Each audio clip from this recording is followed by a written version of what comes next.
Bienvenue dans Apéro Partage 2.0 où on répond à vos questions. Poil à l'oignon.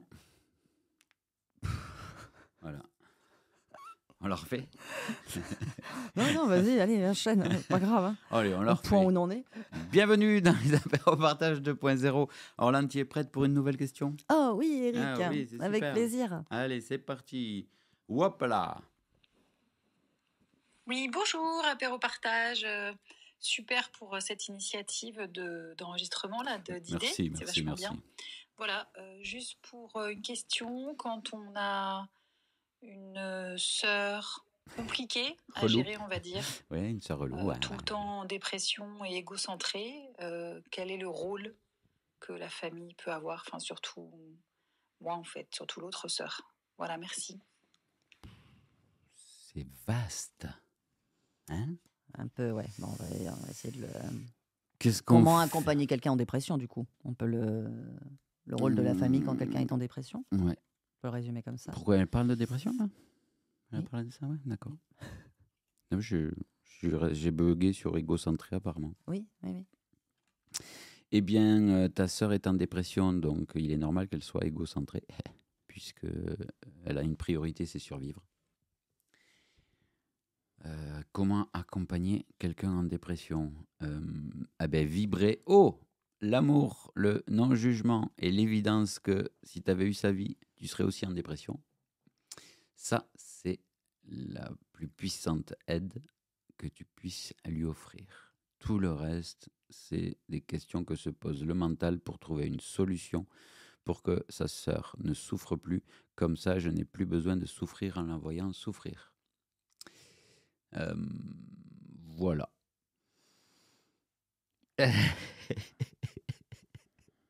Et toi, Orlane? En fait, de voir quelqu'un qui est comme ça, on se sent impuissant. Et du coup, on connecte avec notre impuissance puisqu'on a l'habitude effectivement de toujours trouver une solution ou d'essayer de faire en sorte que l'autre aille mieux, ou alors que moi, j'arrive à accepter cet état qui peut même générer chez moi de la colère ou de l'agacement. C'est-à-dire d'avoir quelqu'un qui se plaint tout le temps, s'il y a le mot égocentré. Hein. J'essaie un peu de le traduire avec ton système, c'est-à-dire je vais voir quelqu'un qui est en dépression, qui se bouge pas et qui se plaint, et comment la famille doit se positionner. La famille, elle doit se positionner effectivement en sachant que si tu avais sa vie, tu ferais la même chose qu'elle. C'est ça, vibrer l'amour, c'est-à-dire aucun jugement. Par contre, toi, ça va imposer, toi et le reste de ta famille, à connecter avec cette impuissance, c'est-à-dire que toutes les fois où tu as cru que tu pouvais sauver quelqu'un, que tu pouvais aider quelqu'un, ben là, c'est un peu ton sauveur qui est face au mur. Il est en train de se rendre compte que quoi qu'il dise, quoi qu'il fasse, il n'arrive pas à l'aider. Donc, et tant mieux. Parce que la seule aide que tu peux apporter pour ta sœur, c'est de reconnaître sa peine, de reconnaître que ce qu'elle est en train de vivre, c'est douloureux. Tu vois, je sais pas, oui, voilà, je suis en dépression, j'en peux plus de la vie. Et le fait que tu n'en puisses plus de la vie, comment tu te sens? On part pas avec la tête, on replonge dans le corps et on va aller chercher l'émotion. Bah, je me sens triste. Bah, c'est normal qu'aujourd'hui, tu te sens triste. Donc, tu vois, c'est d'aller accueillir et de reconnaître ce qu'elle est en train de traverser. Moi, ce que j'entends derrière, c'est, mais je peux me tromper, hein, c'est comme ça que ça me monte, c'est, ouais, mais du coup, pour nous, ça peut être un peu relou. Et ça ne peut être relou que parce que tu cherches une solution ou que du coup, tu te sens obligé d'écouter tout ce qu'elle est en train de dire en étant complètement impuissant. Si pour toi, ça génère beaucoup trop d'inconfort au moment où elle se plaint de vraiment ce qu'elle est en train de vivre et que toi, tu vois que là, ça t'active dans ton corps, c'est-à-dire oh, ça m'agace ou j'aimerais tellement lui trouver quelque chose pour l'aider, personne ne te demande de rester. Tu n'es pas obligé d'écouter ta sœur pendant 2 heures. Mais si tu n'arrives pas à partir et que tu l'écoutes, regarde que c'est la petite sœur en toi qui veut encore l'aider, qui est là. C'est pour elle que je suis là. C'est pas pour être au service de ta sœur, mais c'est pour être au service de la sœur en toi qui a besoin d'aider sa sœur, qui a besoin d'être utile. Voilà, c'est vraiment cette idée-là de voir que sinon ça nous demande beaucoup de dépenses d'énergie, de croire qu'on est en train de faire ça parce que on l'a subi ou elle nous l'impose. Elle nous impose, elle m'appelle tous les jours, mais en fait, regarde que tu n'es jamais obligé de décrocher. Mais si tu décroches, regarde qui à l'intérieur de toi, quelle émotion, quelle part blessée, quelle petite fille a besoin de décrocher. C'est celle qui a très peur que sa sœur ne s'en remette pas, c'est celle qui dit: «Bah, quand même la pauvre». Alors c'est au nom de cette petite fille que tu décroches. Ce n'est pas à la demande de ta sœur, mais c'est à la tienne et c'est ça qui va faire que ça demande pas de dépenses d'énergie. Et, et quand on a quelqu'un de malade autour de nous, réellement, c'est que là, on voit qu'on n'a aucun contrôle sur la vie, qu'on n'a jamais eu de pouvoir dessus. Quand ça se joue avec une fratrie, il peut y avoir l'idée de mais pourquoi elle et pas moi? Ou même ta sœur, hein, pourquoi moi et pas l'autre? Il peut y avoir tout le système de comparaison. Voilà. Et c'est là où tu peux voir que on ne choisit rien, on n'a pas de contrôle sur la vie. Toi, tu as eu des ressources, ta sœur n'en a pas. Ça ne lui enlève pas de la valeur, ça ne lui enlève pas quelque chose. Tu n'as pas quelque chose en plus et elle quelque chose en moins. C'est juste deux expériences qui sont complètement différentes.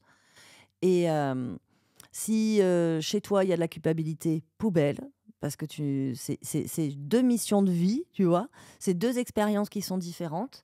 Elles n'ont pas à être comparées. Tu peux être présente pour ta sœur ou pas. Regarde à chaque fois, vraiment, qui y va ou qui n'y va pas. Mais il n'y a pas de solution, parce que la seule solution, il n'y a que elle qui peut la trouver.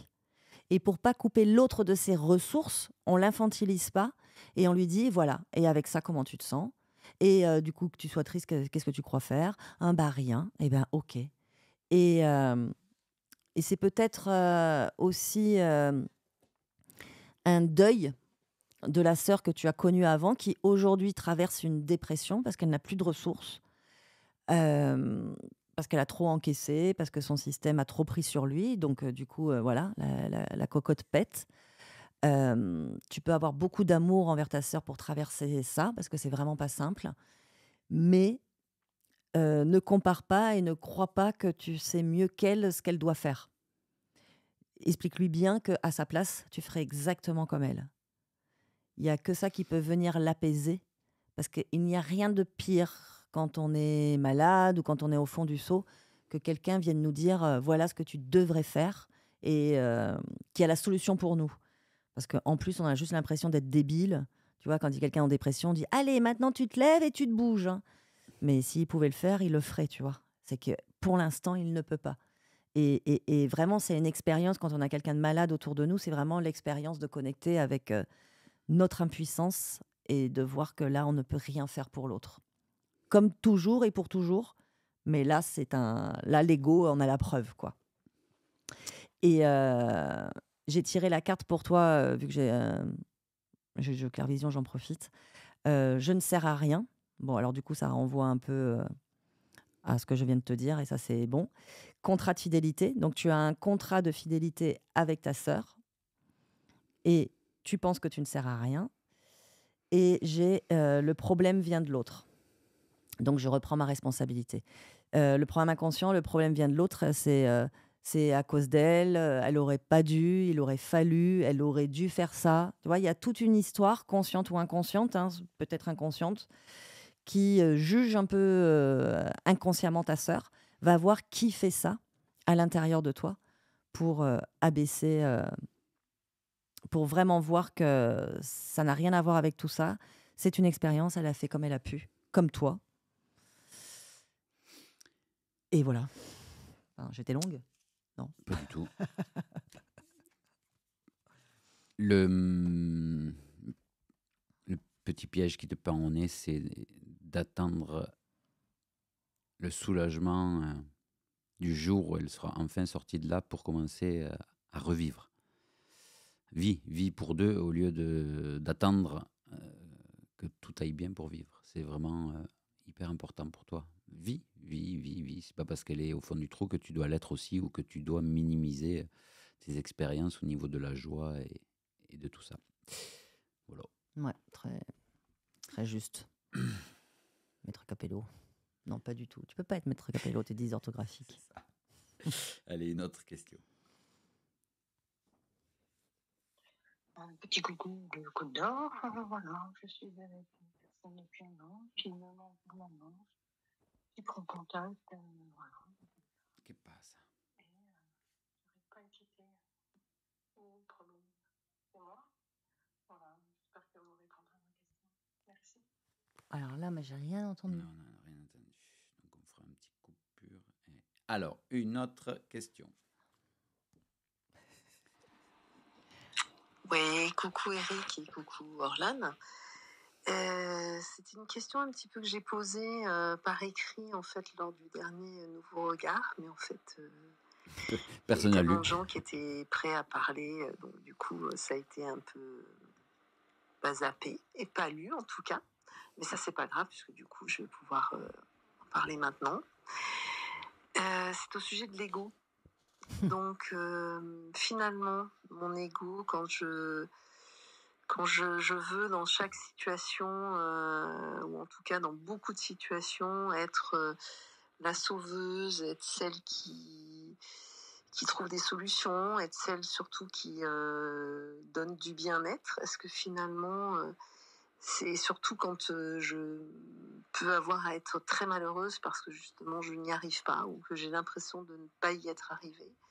Est-ce que justement c'est un écho de ma petite fille qui a été maltraitée, malmenée et qui n'a pas pu être sauvée. Voilà. Donc voilà ma question. Ben, je vous embrasse. Salut. Alors, tout d'abord, merci pour cette question. J'ai bloqué sur le début. Alors, quand tu dis que tu l'avais marqué dans Nouveau Regard et qu'on l'a squeezé, et tu dis, mais c'est pas grave, si ça l'est, parce que sinon ça viendrait pas là, maintenant, dans ta question. Ça l'est pour une part de toi, justement. Tu vois, il y a une petite fille qui dit oh, les autres ils ont parlé, moi j'ai écrit, on m'a pas calculé, tu vois. Et donc pour elle c'est important parce que du coup l'ego il s'est mis en route justement en disant et voilà ma question elle est passée à côté. Si elle est passée à côté, l'ego dit mais non mais ça c'est pour commencer à expliquer l'ego. Hein. L'ego il dit mais non mais je l'ai posé mais il y a une petite fille qui croit que c'est contre elle. Donc toi, tu dois accueillir ta petite fille et non pas lui dire que c'est pas grave, mais de la rassurer en lui disant que ça n'a rien à voir avec elle et que c'était pas le moment parce que si la vie fait qu'on répond pas à la question à ce moment-là, c'est que nous on fait confiance à la vie, c'est qu'apparemment c'était pas le dossier du moment pour la vie, pas pour ton ego. Donc ta petite fille quand tu dis c'est pas grave, si pour une part de toi c'est grave. Donc tu vas lui faire un câlin et tu vas la rassurer. À fond parce qu'elle a eu plein de pensées avec le fait qu'on n'ait pas répondu à sa question. Donc, tu vois, l'ego, il fait ça, en fait, il dit « Non, mais ça va ». Ben non, en fait, tu vois, tu vois, ça a dû faire un petit kick dans le corps ou pas, mais en tout cas, moi, là, je la vois, ta petite fille, et c'est très important que toi, tu arrêtes de lui dire que c'est pas grave et que des fois, quand elle est triste, en colère ou quand elle vit une émotion, que c'est pas grave. Non, non, c'est important pour elle. Du coup, j'ai pas la suite de la question. Je restais bloquée sur la petite fille que j'ai accueillie. J'ai aucune idée non plus. Ok. Si, c'est le sauveur. Ah oui. De vouloir sauver les autres et Quand j'y arrive pas, ça la met en PLS. ça la met en PLS.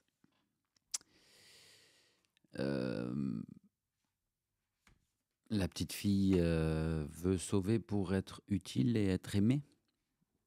Donc,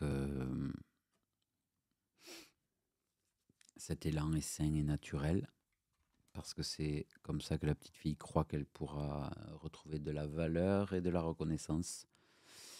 Maintenant, il n'y reste plus qu'à actualiser ce programme inconscient avec tes ressources d'adulte.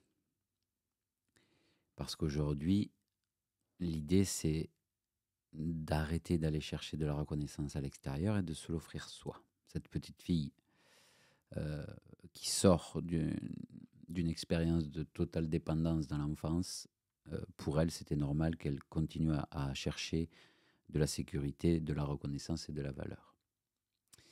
Maintenant, avec la somme des expériences que tu as traversées, tu as bien vu que, bon, même quand tu étais reconnu, c'était pour tes actes et non pas pour ce que tu es en vérité. Donc, ce que reconnaissaient les gens et qui te nourrissaient apparemment, hein, ça n'avait rien à voir avec ce que tu es en vérité, c'est-à-dire toi, unique, entière, complète. Ils aimaient être sauvés, ils n'aimaient pas la sauveuse. Donc, c'est cool que ça ne marche pas tout le temps, parce que sinon tu peux rester dans cette forme de soumission à un système inconscient qui est « j'ai de la valeur quand je sauve les autres, que je leur trouve une solution, que je les aide ».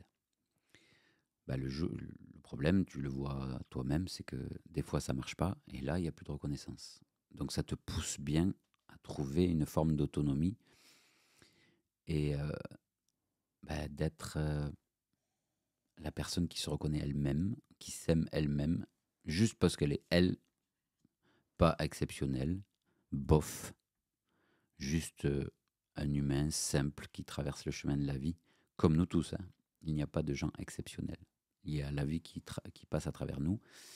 Pour certains, elle fait des choses qui paraissent exceptionnelles ou hors du commun, et pour d'autres, c'est plus fade apparemment. Mais il n'y a pas d'échelle de valeur. La vie fait ses expériences sans limite, sans condition d'amour. Donc, il n'y a que toi qui peux voir que tu avais un programme inconscient qui dit « Pour être aimé, pour exister, je dois être la sauveuse, le sauveur, l'aide. Je dois me rendre indispensable. » Tout ça, c'est faux, totalement faux, en fait. Tu as le droit d'être toi, des fois défaillante, des fois avec la fatigue et pas envie d'aider. Et potentiellement, ta voie de guérison, c'est de refuser l'aide un jour parce que tu es fatigué. Et ce jour-là, tu vas faire de toi la priorité. Tu vas commencer à te respecter et non pas à continuer à courir après une reconnaissance illusoire, puisque les gens, ce qu'ils reconnaissent, c'est l'augmentation de leur sensation de confort. Et c'est ça qu'ils aiment, c'est pas la personne qui leur a offert. Tout ça, ce sont des jeux de l'ego. Donc, je te souhaite de t'aimer inconditionnellement, dès maintenant et pour toujours. Et c'est à toi de mettre cette paire de lunettes, que tu as le droit d'être inutile, fragile, génial, bof, nul, cool, moins cool, joyeuse, hystérique. T'as le droit à être toi, tout simplement. Voilà. Rien à dire. Parfait. Rien à dire. Non, Okay. j'aimerais bien avoir un peu d'ego pour dire mieux, mais ça vient pas. Alors, merci à tout le monde. Merci. Merci. Ciao.